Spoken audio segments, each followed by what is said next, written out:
Hi, Steve Pilkington here with Chad Chadwick from Seven Star Home Advisors, and we're reviewing some common inspection items that we see when purchasing a property. So, Chad, what do we have here?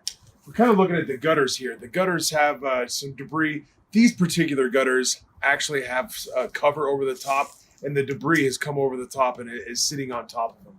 The gutters are it's a common issue that seems like it's pretty innocuous, that it's not a big deal. However, you talk about drainage, you're talking about getting roof moisture away from the foundation, away from the building, and it's just a very, very vital component of the roof system.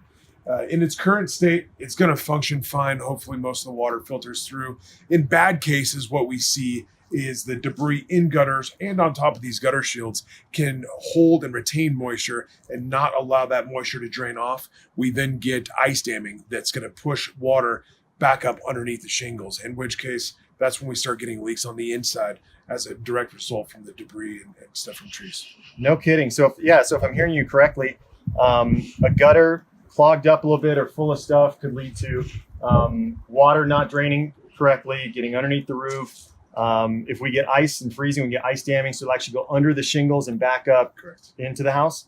Wow. So it definitely shows the importance of making sure that those gutters are cleaned. And even though it may seem like an item that's not a big item, it's one to definitely look for as it could affect many other systems.